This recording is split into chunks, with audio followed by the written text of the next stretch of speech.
Y el propósito del cual vamos a ver a través de esta porción de la palabra de Dios es lo que podemos ver en este pasaje que Dios nos muestra a través del apóstol Pablo, es que podemos tener victoria sobre el pecado. ¿Cómo podemos tener, cómo hemos tenido, cómo tenemos ya victoria sobre el pecado y cómo se ve eso en la vida práctica del seguidor de Cristo, del cristiano, del discípulo? Pero antes de que entremos en este pasaje, es necesario que regresemos, que juntos vayamos al mismo capítulo 5 de esta carta a los romanos, para poder entender desde el versículo 12 del capítulo 5 hasta el 21, por poder entender la idea de Dios, el mensaje que Dios está trayendo a través del apóstol Pablo, porque este capítulo empieza con una pregunta retórica. Pero para poder entender esta pregunta hay que regresar un poquito hacia atrás, en el capítulo 5, donde él empieza usando esta ilustración. Pero antes de eso es importante porque para nosotros, personas que vivimos aquí en el oeste, esta idea de un representante es algo que es foránea para nosotros, es algo porque somos una cultura individualista. Pero nos va a ayudar a poder entender ese concepto de la representación o de tener un representante. Por ejemplo, aquí en los Estados Unidos, el Congreso, por ejemplo, es el único que tiene el derecho de poder declarar una guerra, ¿verdad? Porque está en representación de la nación, porque no hay tiempo para discutir, para hablar, tomar opiniones. Pero si el Congreso declara que hay guerra, todos estamos en guerra. No hay opción, todos estamos en guerra, aunque ellos sean los que hayan tomado la decisión de ir a la guerra. También incluso cuando vamos si por alguna razón tenemos que ir a una corte, siempre va en representación de nosotros, le damos esa autoridad, ese poder de autoridad para que un fiscal o un abogado nos represente y tome decisiones basadas en una autoridad que nosotros le hemos dado. Por eso digo que se nos hace un poco foráneo para nosotros, porque somos una cultura individualista. Por ejemplo, en mi persona, cuando jugaba deportes en high school, en la escuela, siempre que alguna persona del equipo fallaba o hacía algo incorrecto, todos teníamos que pagar. Si uno fallaba, no aprendía la técnica, todos teníamos que salir y correr, porque solamente uno había hecho algo mal, pero todos éramos una unidad, éramos todo un grupo y todos teníamos que pagar.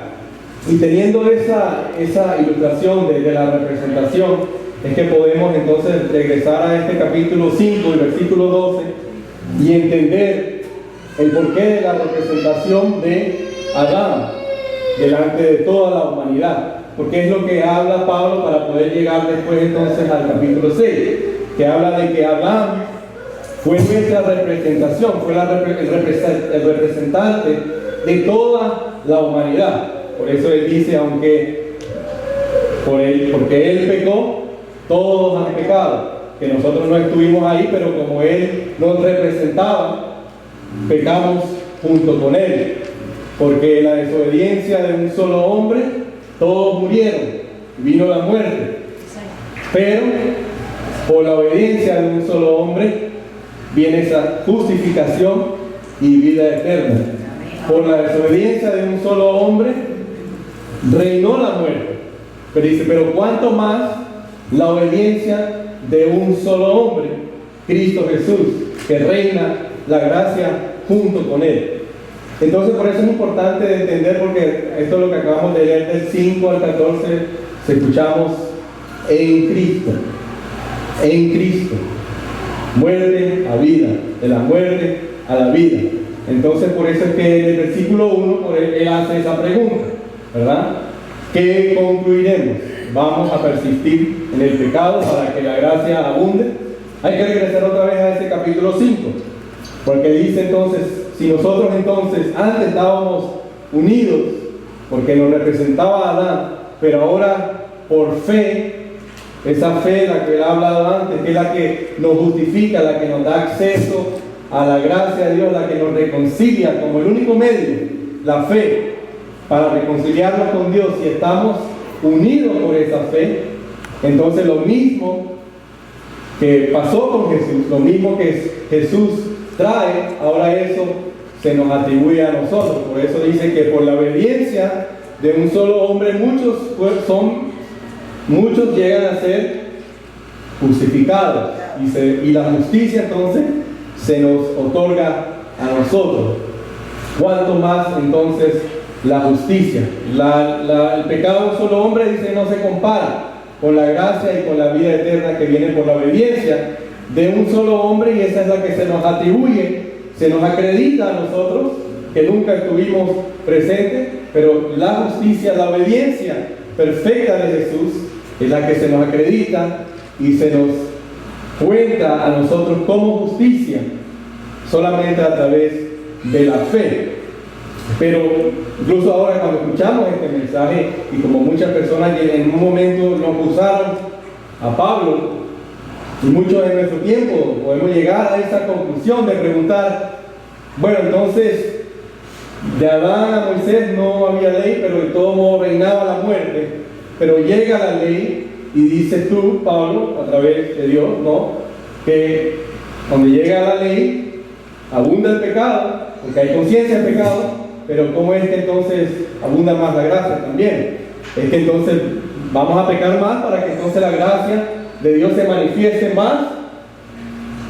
La respuesta que da Pablo de manera de pregunta es: si un cristiano, una persona que ha sido ahora unida, dejado esa unión con Adán, ahora unido con Cristo, hace esa pregunta, si hacemos esa pregunta, es que entonces no hemos entendido el Evangelio, no hemos entendido lo que les acabo de decir. Si ustedes hacen esa pregunta, es que no han entendido el Evangelio, no han entendido el Evangelio de la gracia, no han entendido el Evangelio de justificación solamente por fe, por Cristo. Porque si ustedes hubieran entendido, si entienden lo que ha sucedido, es lo que nos dice ahora del 3 al 5, del capítulo 6 de Romanos. Si ustedes entienden lo que ha sucedido, es tan radical lo que le ha pasado al discípulo de Cristo, que se compara de estar muerto, ahora estar vivo. Y si ahora estamos unidos con Cristo, somos discípulos de Cristo, unidos por la fe en Cristo, en una fe intelectual, una fe de que yo creo, sino una fe que razona, que piensa y pone su confianza en ese mensaje, en Cristo. Si tú estás unido a Cristo, lo que ha sucedido en tu vida es radical, es transformante, es transformador, es de que has ido de muerte a vida. Porque si estás unido con Él, dice entonces, participaste con Él en su muerte, su sepultura y en su crucifixión. Amén. Hemos participado también porque estamos en Él. Con Adán teníamos una unión física, ¿verdad? Todos nacemos en esa naturaleza, apartada, no quiere saber nada de Dios, no tiene la capacidad moral de obedecer, de amar a Dios. Pero ahora en Cristo no puede seguir igual, Ahora en Cristo hemos participado no solamente en su muerte, no solamente en su sepultura, pero también de una manera espiritual. Esta unión ahora es por fe espiritual en su resurrección, para tener entonces ahora una vida nueva. Pero ahora no se puede hacer la pregunta entonces, ¿por qué la iglesia se llama Vida Nueva? Porque aquí nos da la respuesta. Porque estamos, como Él resucita de la muerte para una vida nueva, para vivir una vida nueva, entonces nosotros también hemos resucitado para tener una vida nueva, una vida transformada por el poder de Dios. Y el primer punto que vamos a ver entonces es: tenemos que entender y creer de que nuestra relación, entonces, de acuerdo a lo que dice el versículo 6, que nuestra relación con el pecado ha cambiado, ¿verdad? Nuestra relación con el pecado ha cambiado. no puede ser la misma. Porque si todo esto que ha sucedido es verdad, todo esto es verdad para el cristiano, eso indica o implica que nuestra relación ahora con el pecado ya no es la misma, ¿verdad? Ya no puede ser la misma. Pero es importante que aquí hagamos una pausa, porque podemos llegar entonces a pensar, de acuerdo al versículo 6, que dice: sabemos que nuestra vieja naturaleza fue crucificada con Él para que nuestro cuerpo pecaminoso pierda su poder, de modo que ya no seguiremos siendo esclavos al pecado. Tener cuidado, porque cualquiera al leer esto puede llegar a la conclusión: bueno, entonces, Pablo, ¿estarás diciendo entonces que ya entonces el cristiano ya no peca? ¿Verdad? Porque se puede acusar, bueno, pequemos más, así la gracia de Dios abunda más. Pero tampoco podemos llegar a la conclusión de decir, bueno, si entonces ya mi naturaleza fue crucificada con Cristo, muerto al pecado, entonces ya no peco más. Pero obviamente esa no es la conclusión a la cual Dios quiere llevarnos a través del apóstol Pablo, pero sí de que nuestra relación, como dice el versículo 6, nuestra relación con el pecado ha cambiado, porque el versículo 6 nos dice que lo que fue crucificado, regresar otra vez a esa unión, lo que fue crucificado fue esa naturaleza a la cual todos hemos nacido, que no quiere buscar de Dios, que no tiene la capacidad moral de obedecer a Dios, de adorar a Dios, de vivir para Dios. Esa es la naturaleza que fue crucificada, la cual estaba, como dice, dominada por el control del pecado, la que era ese tirante, como dice el catecismo, que dominaba nuestras vidas. Ya esa fue crucificada. ¿Ha perdido su influencia? No, pero su dominio sobre la vida del que está ahora unido con Cristo ha perdido el dominio. Entonces no podemos llegar a la conclusión de que entonces el cristiano no peca. No podemos llegar a la conclusión. ¿Ejerce influencia? Sí, pero dominio no lo ejerce. Poner una ilustración que es bien aplicable para poder entender, porque Pablo usa la ilustración de la esclavitud, y es algo no es algo muy lejano para nosotros en este mismo país de los Estados Unidos. Por ejemplo, en 1800, ustedes me corrigen si estoy bien o no, en 1863-65, es la decimotercera enmienda, el 13th Amendment, se declaró que ya no existía más la esclavitud en este país, ¿verdad? ¿Y qué pasa? Diciembre 6, 1863-65, no me acuerdo, se da la declaración, ya no hay esclavitud. Los que vivían en esclavitud en Alabama, en Luisiana, en Georgia, ya no son más esclavos. Es la ley, esa es la ley, ya no son más esclavos. ¿Y qué pasaba con el esclavo? ¿Qué le pasó? Muchas, sin ofender a nadie, pero ¿qué le pasó muchas de las veces después de esa declaración? La persona vivía como, seguía viviendo como un esclavo. ¿Qué pasaba? Tú eres libre, ya tú no eres un esclavo. Ya cuando venga el amo, que venía a veces para ir a venderte a otro amo, no debes de temblar, no debes de pensar, bueno, me va a vender otra vez, no, porque hay una realidad, hay una ley que dice que ya tú eres libre, ya no eres esclavo. Ahora, el hecho de que la persona se le dijera, ya tú eres libre, ¿es lo que lo hace libre? ¿O que se le recuerde de que es libre es lo que lo hace libre? No, era la ley, una declaración. Ella era libre.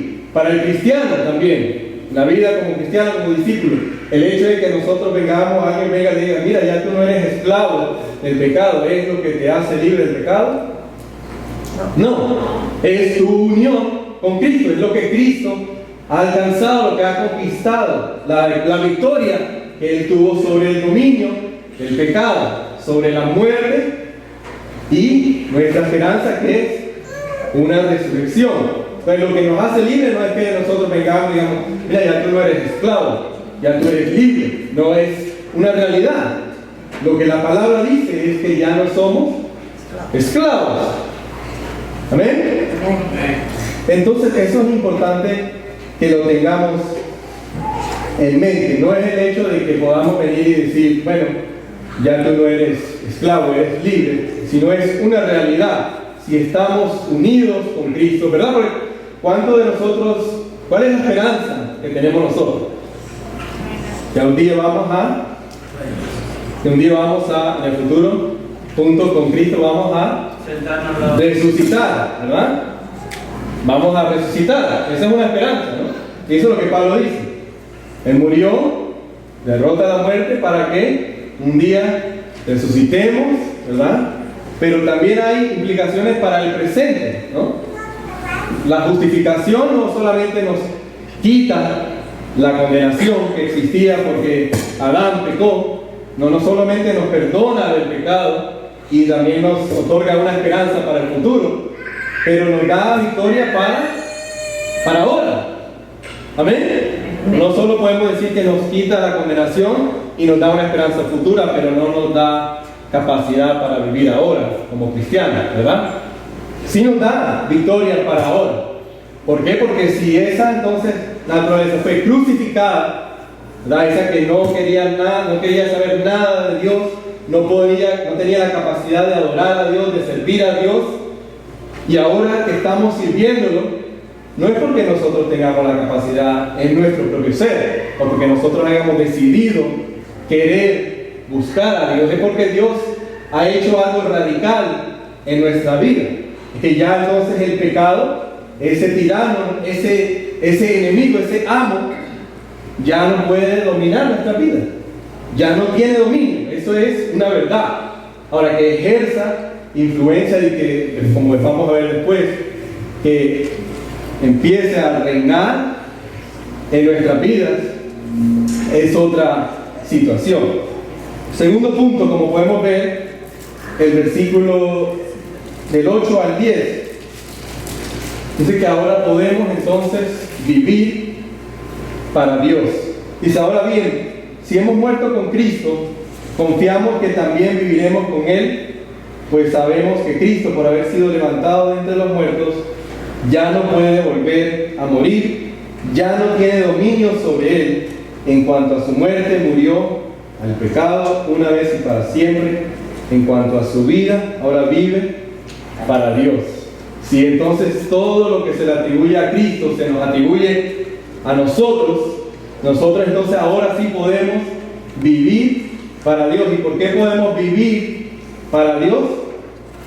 No es porque nosotros ahora hayamos entendido, porque ahora nosotros tengamos la capacidad en nuestro propio ser, sino por lo que ha sucedido en nuestras vidas, gracias a lo que Cristo pudo obtener, pudo alcanzar por nosotros. Si Él muere, resucita, nos da esperanza para el futuro, nos quita la condena que estaba sobre toda la humanidad, porque Adán pecó, pero Él viene y justifica, y ahora dice que reinemos con Él en gracia. Entonces ahora es que puedo vivir para Dios, ahora puedo vivir para Dios, pero si tengo una unión con Cristo, si mi fe está puesta en Jesucristo. Pero quizás usted dirá, pero muchas personas piensan así, de esa manera, ¿no? Pero es que yo desde chiquito, yo desde pequeño, yo creía en Dios, ¿no? Yo tenía temor de Dios desde pequeño. Lo único que ahora es que he añadido a mi vida quizás el asistir a la iglesia o el cristianismo, pero siempre he vivido como cristiano. Pero de acuerdo a este pasaje no podríamos llegar a esa conclusión de que siempre he sido cristiano. Quizás podemos decir, bueno, sí, siempre he tenido, porque Pablo anteriormente lo dice, quizás que tenemos, Él lo ha puesto en nosotros, aunque no existía la ley, puesto una ley interna en nosotros que sabemos, de alguna manera u otra, de que Dios, hay una revelación de Dios, ¿verdad? Que sabemos el bien y el mal. Pero quizás usted puede decir, bueno, yo temía a Dios. Si yo me lo aplico a mi vida, decir, bueno, sí, yo temía a Dios, pero temía cuando algo estaba mal, o cuando estaba a punto de hacer algo malo, decía, Señor, por favor, perdóname. Tenía temor, ¿no? Pero igual hacía lo que iba a hacer. porque me dominaba ese ser de que no importa, no tengo consecuencias con lo que vaya a hacer. Pero si creemos lo que él está tratando de decir y lo que va llevando hasta este punto, de que si todo eso es verdad, somos justificados por la fe, eso no solamente se queda como un creer, sino que se convierte en un cambio en nuestra vida, y uno de los cambios que ahora sí entonces puedo vivir para Dios. Ahora soy libre para poder vivir para Dios. Antes no podía. Antes, en la naturaleza que fue crucificada, no podía vivir para Dios. No tenía la capacidad moral para decir: yo quiero leer la palabra, yo quiero venir y servir a Dios. No estamos diciendo que no podíamos hacer buenas obras. Buenas obras sí, quizás para que la gente dijéramos que fuéramos buenas personas, que hay que hacer el bien, pero buenas obras para glorificar a Dios no teníamos la capacidad, pero ahora sí podemos vivir para Dios, vivir para la gloria de Dios. Y es gracias a que estamos unidos con Cristo. Amén.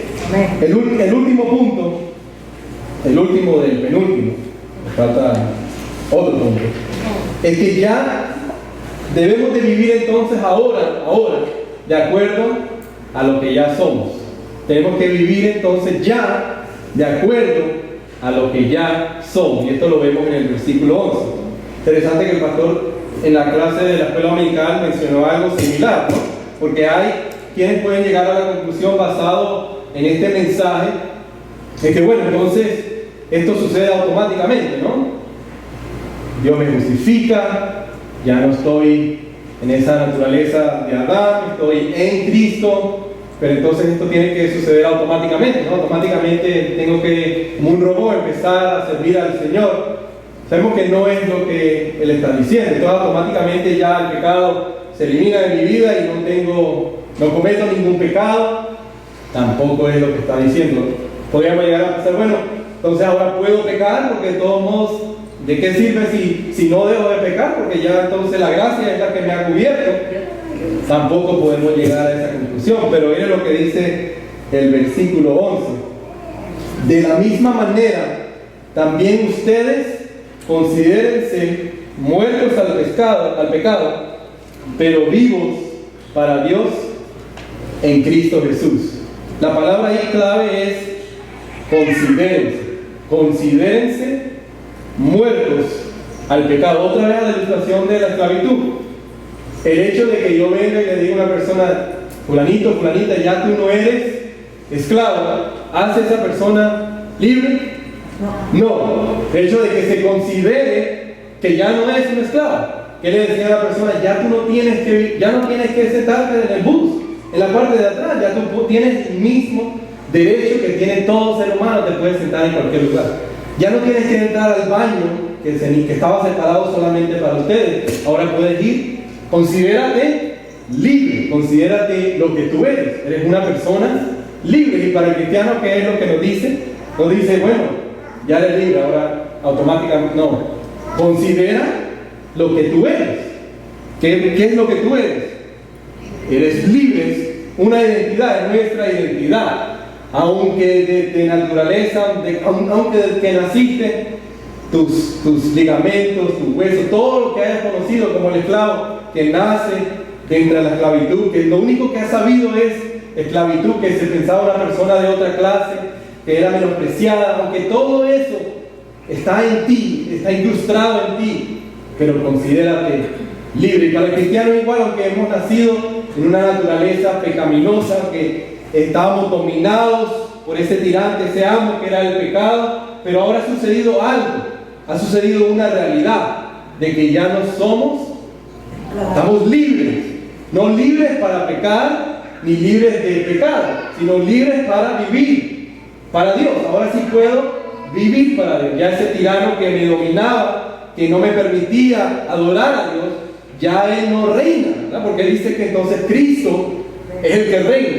Pero tampoco podemos decir, bueno, no, es que yo creo, pero que Cristo no reina en mi vida, porque eso sería una herejía. Si Cristo reina, si has creído, si estás unido a Cristo, entonces Cristo reina.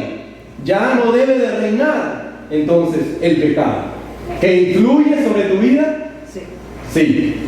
Pero que reina sobre tu vida, No. puede que llegue a la vida de un cristiano, y ahora vamos a ver por qué. Puede que llegue el momento de que empiece otra vez a reinar, como le pasaba al esclavo. Cuando el amo lo llamaba, que muchos de ellos que hacían, le regresaban a donde el amo, aunque legalmente ya estaban libres, pero escuchaban los gritos del amo y era una naturaleza que regresaba. Igual con el cristiano, muestra perdido su poder, pero ejerce su influencia cuando empieza otra vez a llamarnos. Por eso vamos a ver lo que dice Pablo en el versículo 12. Dice: por eso, si no ejerciera influencia, no diría lo que dice el versículo 12. Por lo tanto, no permitan ustedes que el pecado reine en su cuerpo mortal, ni se ofrezcan a sus malos deseos. No ofrezcan los miembros de su cuerpo al pecado como instrumentos de injusticia, al contrario, más bien a Dios, como quienes han vuelto de la muerte a la vida, presentando los miembros de su cuerpo como instrumentos de justicia. Vemos entonces por qué no podríamos decir que no ejerce influencia, porque si no, entonces el versículo 12 quedaría fuera, pero dice: no permitan. O sea, si Dios a través de Pablo dice no permitan, es que todavía va a ejercer, va a querer ejercer influencia y aún dominio sobre nuestra vida. Pero por eso nos dice primero: considérense muertos, considérense libres ahora para vivir para Dios, pero no permitan, no jueguen, no permitan, no se crean que ya, o sea, que a todos se va a hacer automáticamente. No se crean que ya somos salvos y ya somos perfectos. No permitan que el pecado reine en sus vidas. Y el versículo 13, otra vez como lo que el pastor estaba diciendo en la escuela dominical, no fue que nos pusimos de acuerdo, pero ¿cómo podemos cómo podemos describir: no ofrezcan los miembros de su cuerpo al pecado como instrumento de justicia, al contrario, ofrézcanse más bien a Dios? Porque cuando dice ofrézcanse más bien a Dios, no dice en el original, como pensamos mucho, no, entrégate a Dios, entrega tu vida al Señor, eso no es la idea. En ellos escuchar esto, la audiencia inicial, primeros oyentes, no iban a pensar eso como quizás nosotros pensemos: ah, no, ofrécete a Dios, o sea, cree en Dios, entrégate a Dios.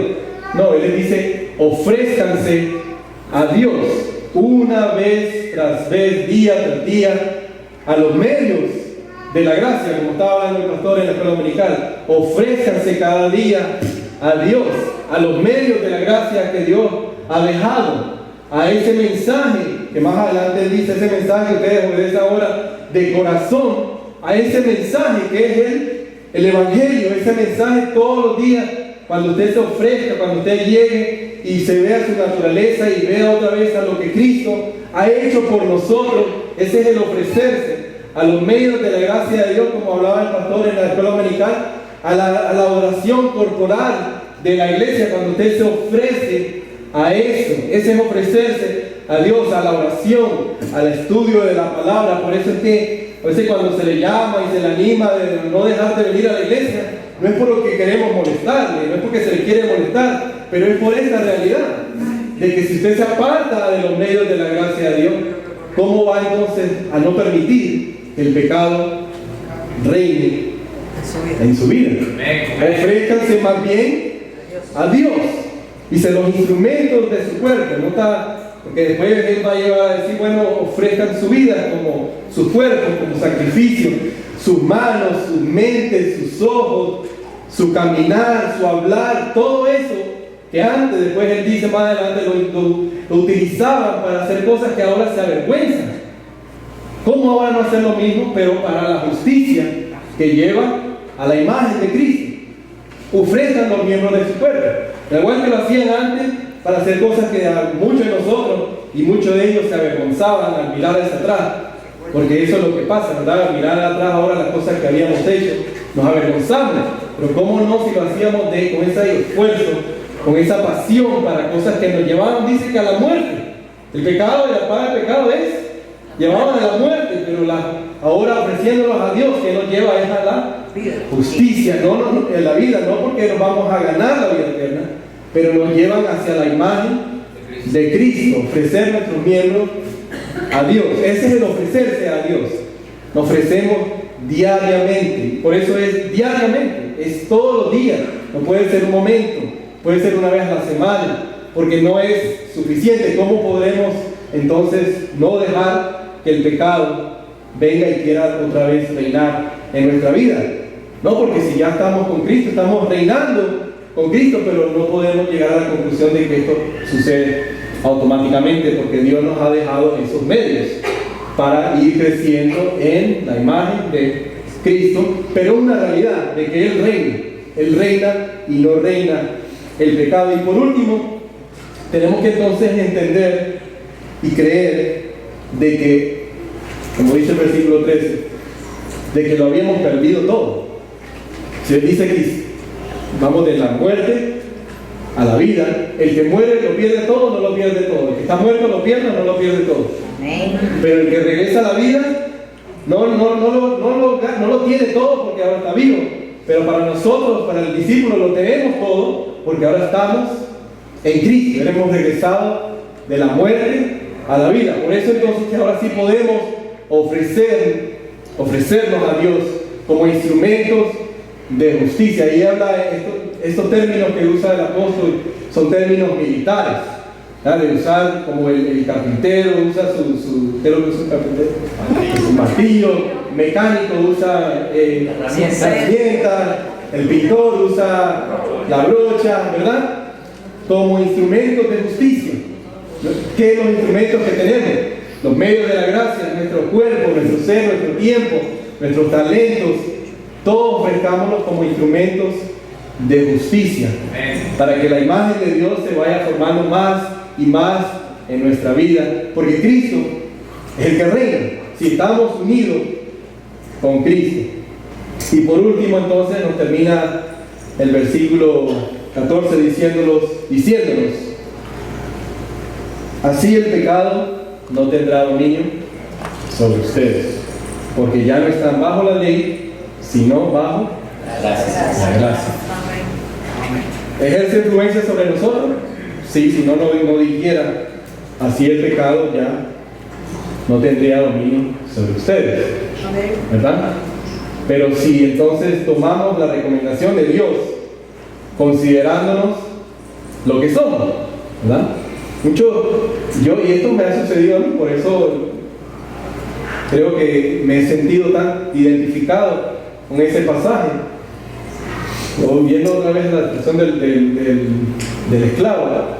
Decir, pero es que mi vida, como yo me criaron, en el lugar donde me criaron, es que es tan difícil. ¿Cómo voy a dejar esas cosas, esas costumbres, esa manera de hablar, de pensar, de decir, de caminar, de todo? ¿Cómo lo voy a dejar? Pero ¿qué es lo que dice el pasaje? Yo me considero como que ya no soy, ahora soy en Cristo. Ahora en Cristo ya no soy lo que era, porque si no, entonces no tendría ningún poder transformador de que hayamos sido justificados, de que hayamos sido salvados, rescatados. Si entonces puedo decir que no puedo, que no hay poder suficiente en Dios para que me pueda transformar.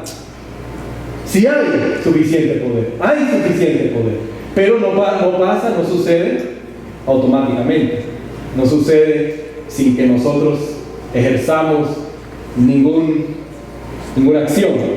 Ahora no podemos llegar al punto de decir entonces, bueno, a través de mis esfuerzos es que entonces puedo estar bien con Dios. No, tampoco podemos llegar a decir eso, pero sí de que por todo lo que ha sucedido, esta verdad de que estamos en Cristo y lo que implica de que estoy en Cristo, en todo lo que Él ha sucedido, toda la obra redentora en su vida, eso se aplica a nosotros en el sentido de que tenemos una esperanza futura, que algún día el pecado no existirá completamente, y tenemos una esperanza ahora, pasada porque nos perdonó por nuestro pecado, la condenación la quitó, ya no estamos condenados, Ya no estamos bajo la ley, pero ahora sí estamos entonces bajo la gracia.